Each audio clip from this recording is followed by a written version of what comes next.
का स्टार्टर है जो कि समरसेबुल का है। ये आपका 16 एम्पियर का इसमें कॉन्टैक्टर का इस्तेमाल होगा। सबसे पहले पार्ट्स के बारे में जानेंगे कि इसमें सबसे मेन इसका एक कॉन्टैक्टर होता है। कॉन्टैक्टर का काम होता है लाइन को आउटपुट कराना, इनपुट जो देते हैं उसको आउटपुट कराना। इसमें आपका एक वोल्ट मीटर इस्तेमाल होगा जो वोल्टेज बताता है। ये आपका 300 वोल्ट तक है क्योंकि ये सिंगल फेज सप्लाई का है। अगर ये 440 का रहेगा तो ये 500 रीडिंग 550 इसका मैक्सिमम वैल्यू रहेगा। इसके बाद यहाँ पर ये एम्पियर मीटर है जो ये दर्शाता है कि आपका मोटर कितना करंट खपत कर रहा है। ठीक है,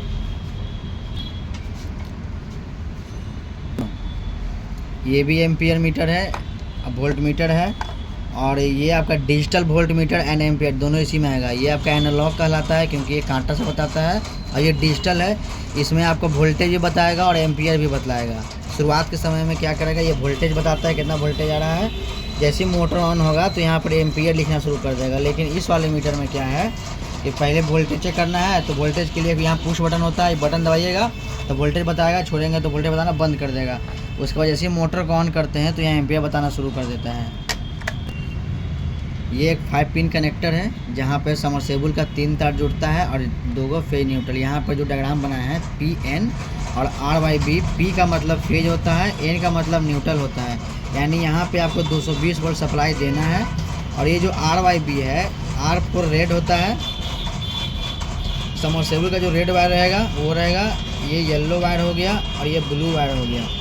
समरसेबुल का टोटल 3 तार होता है, रेड येलो ब्लू, जिसमें रेड जो होगा वो रनिंग कॉइल होता है, येलो स्टार्टिंग होता है, ब्लू कॉमन होता है। स्टार्टर में आपका 2 कंडेंसर इस्तेमाल होता है, एक रनिंग कंडेंसर और एक स्टार्टिंग कंडेंसर। यहाँ पर एक कंडेंसर बना है जिसका वैल्यू 100 से 120 MFD का है, और ये वैल्यू जो है वो 50 MFD का है। अब इस कंडेंसर में पहचानेंगे कि कौन रनिंग है कौन स्टार्टिंग है। तो देखिए यहाँ पर वैल्यू ये जैसे कि ये 36 MFD का है, ये 50 भी रह सकता है, 40 भी रह सकता है, 60 भी रह सकता है। और स्टार्टिंग कंडेंसर देखिए यहाँ वैल्यू है 80 से 100 MFD। ये 100 से 120 भी आता है, 120 से 150, 150 से 200, 200 से 250 कंडेंसर भी आता है। यानी कह सकते हैं कि जिस कंडेंसर का वैल्यू अधिक रहेगा वो आपका स्टार्टिंग कंडेंसर होगा, और जिस कंडेंसर का वैल्यू कम रहेगा वो रनिंग कंडेंसर होगा। एक चीज़ और, अगर कंडेंसर का वैल्यू समान हो तो वहाँ वोल्टेज रेटिंग चेक करना है।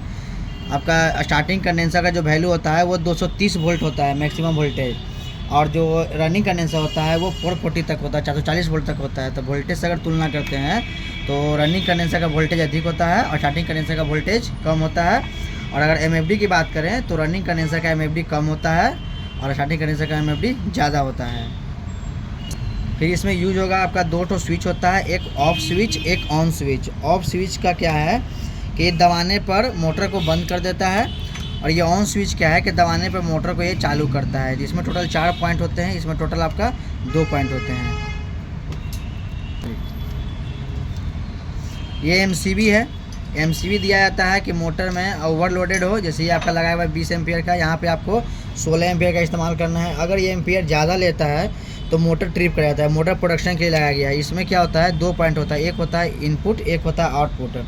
ये जो लाइन देख रहे हैं वो निचला सिरा होता है, इसमें इनपुट देना है, और लोड जो है आपका आउटपुट सिरा हो गया। यहाँ से इनपुट देंगे तो ये आपका यहाँ से आउटपुट करना शुरू कर देगा। कभी मोटर में किस तरह का फॉल्ट आता है तो ये ऑटोमेटिक MCB ट्रिप कर जाएगा। ये 2 इंडिकेटर है, एक पावर ऑन इंडिकेटर है, एक मोटर ऑन इंडिकेटर है। कहीं कहीं आपको सिंगल ही मिलेगा, या तो मोटर ऑन भी हो सकता है या पावर ऑन भी हो सकता है, लेकिन आपको हम दोनों बता रहे हैं, पावर ऑन भी मोटर ऑन भी। दोनों का अंतर इतना ही है, तो जैसे MCB को उठाते हैं तो आपका रेड बत्ती बढ़ने लगता है। इससे ये पता चलता है कि स्टार्टर में पावर आ चुका है। और ये जो ब्लू है ये कहीं कहीं ग्रीन भी मिलेगा या येलो भी मिलता है, ये सूचित करता है कि आपका मोटर चालू हो गया है। तो आइए अब इसका कंप्लीट कनेक्शन सीखेंगे। ये तो पुश बटन है जो वोल्टेज चेक करने के लिए यहाँ पर लगाया जाता है। दबाइएगा तो वोल्टेज बताएगा, छोड़िएगा तो ये बंद हो जाएगा। ये इसका मेन जो है वो कॉन्टैक्टर है, यही मेन है इसका। इसमें यहाँ सप्लाई देंगे 220 वोल्ट सप्लाई प्लस और माइनस, तो यहाँ से प्लस निकलेगा, यहाँ से माइनस निकलेगा। और यहाँ ये तभी आउटपुट करता है जब इसके कॉइल को कुछ 220 वोल्ट सप्लाई मिलेगा तभी देगा। अब इसका हम कंप्लीट कनेक्शन सीखेंगे। सबसे पहले क्या करना है, इसमें आपको प्लस दे दिए और यहाँ से इसको माइनस दे दिए। सबसे पहले जो फेज होता है वो आपका MCB में इनपुट करना है। एमसीबी में प्लस जाएगा, एमसीबी से निकल कर ये एम्पियर मीटर के सीरीज में हो जाएगा। एम्पियर मीटर में यहाँ पर इनपुट दिए हैं तो आउटपुट यहाँ से करेगा, अगर यहाँ इनपुट देंगे तो आउटपुट यहाँ से करेगा, लेकिन एम्पियर मीटर हमेशा सीरीज में ही लगता है, याद रखिएगा। एम्पियर मीटर से निकल कर ही ये कॉन्टैक्टर को फेज दे देंगे और यहीं से आपका ऑन स्विच को भी फेज दे देंगे। ऑन स्विच को फेज देंगे, यहीं साइड स्विच को शॉर्टिंग कर देंगे क्योंकि दोनों पॉइंट अलग अलग होते हैं, दोनों में सप्लाई पहुंचाना होता है। कॉन्टैक्टर को प्लस मिल गया है, अब कॉन्टैक्टर को माइनस देंगे।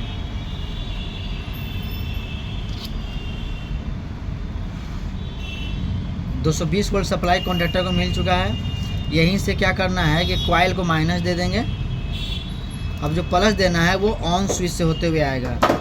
ये 2 पॉइंट निकलते हैं, ये चला गया यहाँ से ऑफ स्विच में, और ऑफ स्विच से होते हुए ये आपके कॉइल को प्लस मिल जाएगा। कॉइल को प्लस और माइनस जैसे ही मिलेगा तो ये प्लस यहाँ से आउटपुट कर जाएगा, ये माइनस यहाँ से आउटपुट कर जाएगा, और ये प्लस निकल के चल जाएगा आर पर, और ये माइनस निकल के आ जाएगा आपका बी पर। अब यहाँ कंडेंसर की बात करें तो ये स्टार्टिंग स्विच का एक पॉइंट जो बचेगा ये चला जाएगा आपका, यहाँ पे 2 कैपेसिटर, एक स्टार्टिंग कैपेसिटर, एक रनिंग कैपेसिटर है। ये जब भी जाएगा तो स्टार्टिंग कैपेसिटर में ही जाएगा। फिर दोनों कंडेंसर का एक एक वायर आपस में जोड़ करके इसको स्टार्टिंग वाले पॉइंट यानी कि येलो वायर पे आपको जोड़ देना है। येलो वाले पे सिंगल जो बच जाएगा इसको आपको रनिंग वाले पे जोड़ देना है। अब देखिए यहाँ पे एक होल्डिंग वायर का इस्तेमाल होता है। ये होल्डिंग वायर बहुत इंपॉर्टेंट है क्योंकि अगर ये होल्डिंग वायर आप नहीं जोड़िएगा तो आपका मोटर स्टार्ट तो होगा लेकिन तुरंत ऑफ कर, जैसे ही आप बटन से उंगली को हटाइएगा उसी समय ये आपका ऑफ हो जाएगा मोटर। तो जब भी देना है तो ऑन स्विच और ऑफ स्विच के जॉइंट वाले पॉइंट पर ही इसको जोड़ना है। ये होल्डिंग का काम करता है। होल्डिंग का मतलब हो गया कि जैसे ही आप हरा बटन को दबाते हैं मोटर चालू हो जाएगा, लेकिन जैसे ही छोड़ेंगे तो ये मोटर को बंद कर देगा। उस केस में आपको करना क्या है, ये वायर को ध्यान देना है, ये वायर कहीं से ब्रेक हो जाएगा तो आपको ये वायर को जोड़ देना है, तो फिर से प्रॉब्लम इसमें दूर हो जाएगा।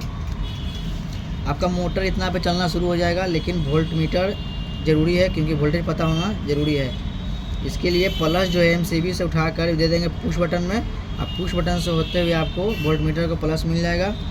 अब यहाँ पर 2 इंडिकेटर है, एक रेड एक ग्रीन, तो दोनों इंडिकेटर को प्लस माइनस चाहिए और वोल्ट मीटर को भी प्लस माइनस चाहिए। प्लस तो इसको मिल गया है, प्लस वोल्ट मिल गया, माइनस वोल्ट कैसे मिलेगा, तो इसके माइनस को, इसके माइनस को और इसके माइनस को तीनों के एक जगह जोड़ लेंगे। और या तो हम माइनस यहाँ से भी जोड़ सकते हैं या माइनस यहाँ से, नज़दीक जो पड़ेगा वहीं से लेना। तो हमको नज़दीक यहीं पड़ रहा है इसलिए हम यहीं से इसको जोड़ लेंगे।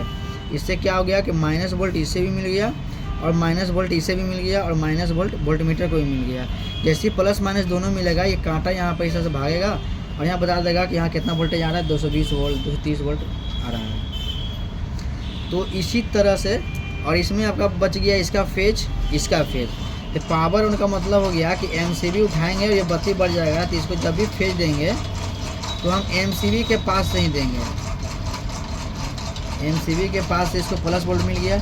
अब ये जो मोटर ऑन इंडिकेटर है ये तभी बढ़ता है जब मोटर ऑन होता है। मोटर तभी ऑन होगा जब यहाँ से ये आउटपुट दे या इसके कॉइल को प्लस वोल्ट मिले तब, यानी आउटपुट यहाँ तभी तक देगा जब तक यहाँ प्लस वोल्ट मिल रहा है। तो नियर में जो रहेगा उसी के पास जोड़ देना है। तो इसको हम या तो यहाँ कॉइल के पास जोड़ देंगे या तो ये आउटपुट में जोड़ देंगे। ये दो में से कोई एक जगह ही आपको जोड़ना है, तो ये मोटर ऑन इंडिकेटर वर्क करेगा सही से।